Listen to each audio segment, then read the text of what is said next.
Pero si hay alguien que ha visitado las cárceles, que ha entrado, que ha platicado con presos, no solamente con esos adultos, sino incluso con los niños, es Saskia Niño de Rivera, defensora de los derechos de las personas privadas de la libertad de México. Saskia, te agradezco inmensamente que estés en este escritorio. Al contrario, gracias a ustedes. Porque es un tema sensible, May. Sensible, y más cuando pasan este tipo de cosas. Tú has entrado a las cárceles, has platicado con prisioneros, con prisioneras, percibes también lo que pasa con los niños al interior de las cárceles, pero específicamente cuéntanos, ¿qué pasa con el tema de la corrupción? ¿Por qué en algún momento llegan estos lugares sin ley en donde los reos muchas veces pues son los que tienen el control al interior de los penales, cárceles, centros penitenciarios? Yo creo que, creo que hay dos ángulos del cual tenemos que abarcar lo que pasó en el Cebareso hace un par de días. Uno, se está mencionando corrupción por parte de las familias. A mí no me queda claro que sea un tema de corrupción lo que pasó con el asesinato de estas personas privadas de la libertad. Más bien fue una riña, y las riñas normalmente se dan dentro de la cárcel por dos cuestiones. Pueden ser por dos cuestiones. Una, porque hay un disturbio común, ¿no? Hay un malentendido y eso no se vuelve riña, normalmente se vuelve un pleito entre dos personas privadas de la libertad. Entonces, riñas, motines como tal, es porque hay un vacío de autoridad y se está buscando tomar esa autoridad, ya sea por personas privadas de la libertad o por la propia autoridad misma. O bien hay un intento de tomar control del penal ante un autogobierno en el penal. Yo el penal de Diamante lo conozco bastante bien, y más bien lo que está pasando en el penal de Diamante es que desde que entró Omar García Harfuch, el secretario de Seguridad Pública, porque recordemos muy bien que la Ciudad de México fue uno de los últimos estados que le pasó el sistema penitenciario a la Secretaría de Seguridad, antes dependía de la Secretaría de Gobierno. Aquí una de las prioridades del secretario de Seguridad ha sido justamente el control de los penales y la dignificación de los custodios. ¿Y se ha logrado? Están en eso, no está fácil.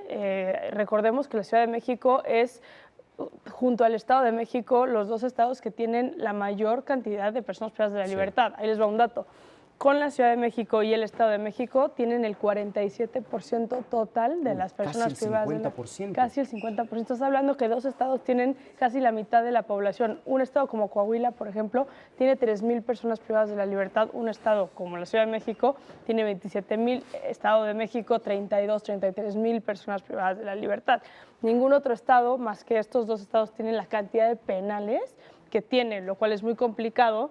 Y Omar García Harfuch recibe 11 penales en total que vienen de años. Y esto no es un tema de Claudia Sheinbaum o de Miguel Ángel Mancera, o de años de descuido, donde la asignación ahora sí ha sido, mira, con que no tengamos ningún problema, maneja los penales como quieras. Entonces, y muchas veces por eso encontramos las celdas VIP. No, tú has visitado, como bien mencionas, cárceles en todo el país, pero encontramos televisiones, obviamente celulares, obviamente drogas. Estuviste en el desmantelamiento del penal de Topo Chico en Nuevo León. Lo que encontraron ahí era de verdad impresionante, de locura.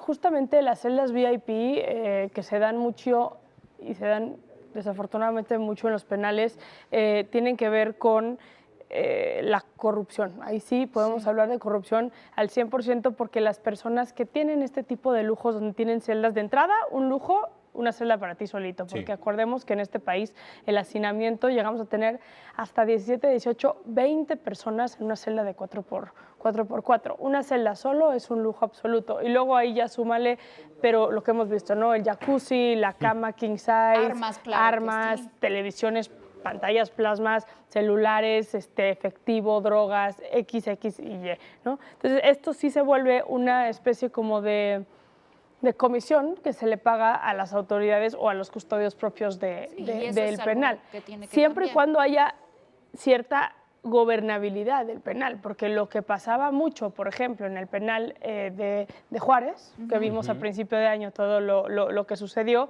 es que el 100% del control lo tenían los propios mexicles, ¿no? Que son los que tenían el control de este penal. Ahí ni siquiera les podría yo hablar de cuotas que le tienen que pagar a los custodios. Ahí básicamente los custodios están dentro de la nómina de los mexicles hay la completa simulación. Son sus empleados. Literalmente son sus empleados. Eso no pasa en la Ciudad de México y eso hay que también dejarlo muy claro. Este tipo de riñas se dan. A ver, Diamante. Diamante es un penal adentro de otro penal, ¿no? Porque una cosa es el Cebareso, que es irónicamente un penal para jóvenes de 18 a 35 años, primo delincuentes y con sentencias no tan grandes. Diamante, que está dentro de Cebareso, que es donde se dio este altercado, es el penal de máxima seguridad, es donde están las personas privadas de la libertad más peligrosas que tiene la Ciudad de México. Tenían condenas de 60 a 100 años. Exacto. Hicimos una dinámica. Sí, Saskia, te quedas en el corte para seguir platicando del tema, pero no queremos despedirte sin antes ponerte esta, que es una pregunta del público, porque abrimos la oportunidad de que ustedes también envíen este video cuando tengamos especialistas, y esta es la oportunidad para preguntarle a Saskia. Esta es la pregunta, Saskia. León, abogado de Puebla. Yo quisiera hacerte dos preguntas. La primera es saber si tienes un representante, un enlace, un embajador, defensor de los derechos humanos de personas privadas de la libertad en cada estado del país. Y la segunda pregunta que te quisiera hacer es si conoces la cifra, me parece alarmante, de personas privadas de la libertad en México que aún no reciben sentencia, muy a pesar de que sus procedimientos ya han concluido. Buenos días. Lo más breve que pudiéramos contestar, Saskia. Ay, no tengo representantes, hay organizaciones increíbles en muchas partes del país y la cifra es 47%. 47% de las personas hoy privadas de la libertad aún están esperando ser sentenciadas y conozco a gente que tiene hasta 20 años en prisión sin recibir una sentencia. Que además conviven con personas sentenciadas y es ahí donde hablamos de esta famosa escuela del crimen que de verdad es lamentable. Estamos en redes sociales, en esta cámara. ¿Qué hago? No, seguimos platicando en redes sociales, estamos en vivo en TikTok, estamos en YouTube, estamos en Saskia, Twitter. ¿me permites abrir la oportunidad de que te pregunten? Sí, por porque favor. ya no pudimos pasar todas las que mandaron en por redes. favor. La primera te la voy a hacer yo. ¿Te sorprenden 3 muertos en este penal? En este específicamente en la Ciudad de México. Sí te sorprende. A ver, no es que me sorprendan como tal, porque no me sorprende ningún muerto en ningún penal. No veo un solo penal a nivel nacional que esté en condiciones donde realmente se salvaguarde las personas, ¿no? Como tal. Ni siquiera los federales, ¿eh? O sea, porque luego también hay una sensación de que los federales todo es todo controlado y no es cierto tampoco. Hay diferente tipo de corrupción.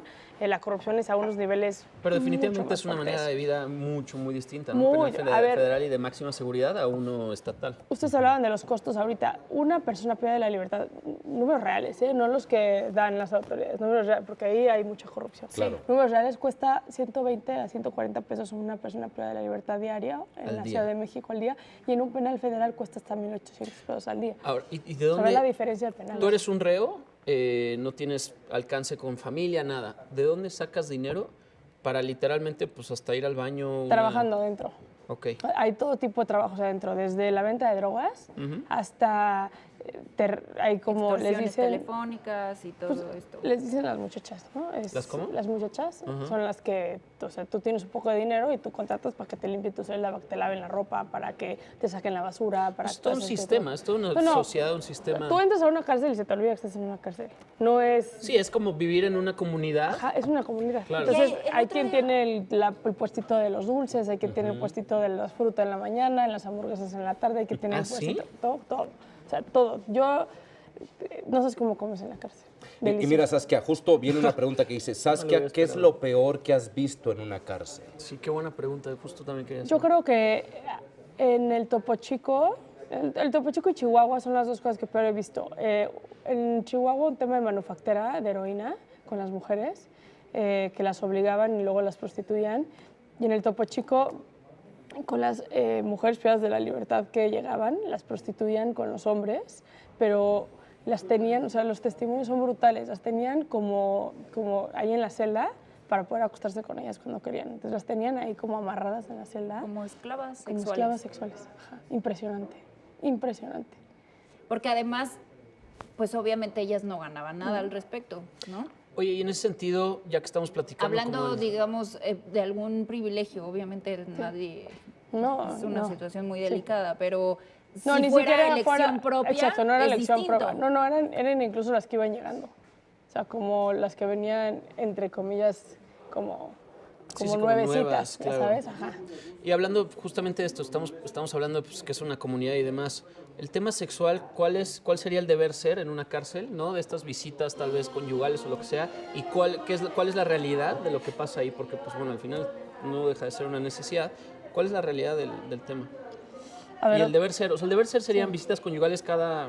a ver, lo que marca la ley es que tienes derecho a tu sexualidad, ¿no? Entonces, tú al momento que te ponen una sentencia no pierdes ciertos derechos. No te pueden decir, ya no tienes derecho a tu sexualidad porque cometes un delito, nada tiene que ver una cosa con otra. Claro. Pero yo creo que México lo lleva a niveles más allá. O sea, en México, en la Ciudad de México, por ejemplo, hay visitas conyugales interreclusorios. O sea, todos los lunes salen de Santa Marta, Catitla, 300 mujeres y las llevan a los reclusorios de hombres. Wow, Sí, no tenía sí. idea. ¿Y Porque eso en teoría entonces- es legal o sea, es Es algo que, es más, es súper legal. O sea, es como la manera... El sistema podría decir, tienes derecho a tu visita conyugal siempre y cuando te vengan a ver aquí a la cárcel. ¿Y cómo hacen ese match? O sea, Ahí no están casados. son los Sí, que están, Entonces, los que tú y están yo estamos casados, criminales casados, casados. a ti te llevan o te puedes casar en la cárcel también. Por ejemplo, yo soy un criminal, no tengo pareja, no estoy casado, no nada. ¿Quieres? Entonces, por ejemplo, ella y yo estamos en la misma celda y ustedes dos están casados y ustedes están en la misma celda. Entonces yo le digo, oye, dile a tu güey que me presente ok. un cuate. No, pues, ¿cómo te gusta? No, pues, flacos, altos, barbones. Entonces vas a la conyugal, le dices y él dice, no mames, mi compañero de celda es así. Entonces tú y yo nos empezamos a cartear. Hoy hay celulares, entonces Claro. ¿no? También empezamos a hablar por teléfono y así. Y nos empezamos a conocer. Y entonces nos casamos. Te Guau. conoces el día de tu boda. Ah, ¿te conoces el día de tu boda? Muy costumbre Está hablando Vale y religiosa, no te escucho nada. Tradicionalmente te tradicional conoces. hindú, Ajá. casi. Sí. Te conoces el día- Pero te entonces casas, mi pregunta es, ¿solo casado puedes...? Solo casado. O que puedas comprobar la unión libre. Eso es el deber ser. El deber ser. Pero en por otros fuera penales, pero por ejemplo, en otros penales, en Nuevo León, por ejemplo, no hacen visita interreclusorio como tal. Ahí es, si tu pareja puede venir a verte a la cárcel, pues que venga. No, pues que mi pareja está privada de la libertad. Ok. Lo siento, ¿no? O sea, entonces por eso cuando me preguntas si es legal o no es legal, es súper legal, pero también hay una línea delgada en la cual podría ser como...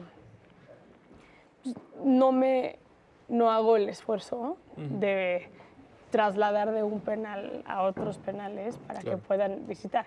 Aunque la ley sí marca que se tiene que fomentar el vínculo familiar, ¿no? Y Claro. entonces si la familia, algo que hacen también, por ejemplo, es si a mí me agarran con mis hijos de 14 y 16 años, ellos se van a un tutelar de menores, a un centro de internamiento, y yo me voy a la grande por ser mayor de edad. Pero ellos qué Tengo culpa, o derecho sea, de verlos. No, o sea, si ellos están cometiendo sí, un delito están- si conmigo. están Ajá. cometiendo un delito. O sea, hay muchas mujeres en prisión que sus hijos están en un tutelar de menores. Entonces yo tengo derecho a que me lleven al tutelar a visitar a mis hijos. Entonces las llevan también a visitar a sus hijos. Estamos leyendo también todos los mensajes que nos llegan en TikTok. Ya son 3.300 las personas conectadas. Gracias de verdad a todos. Mira, aquí nos dice Gabriela, los familiares tienen que comprar todo porque no les dan nada. Y Sí, eso bueno, es súper Sí, común. eso es súper común. O sea, normalmente sí cuando llegas te dan así que tu bolsita con tu jabón, tu cepillo de dientes y así. Lo básico, Normalmente, ¿no? O sea, normalmente. El deber Pero ser. la realidad es que en el momento que a ti te detienen, tú tienes que hacer todo. O sea, tienes que llevarlos a ustedes. Gracias. Gracias a ustedes.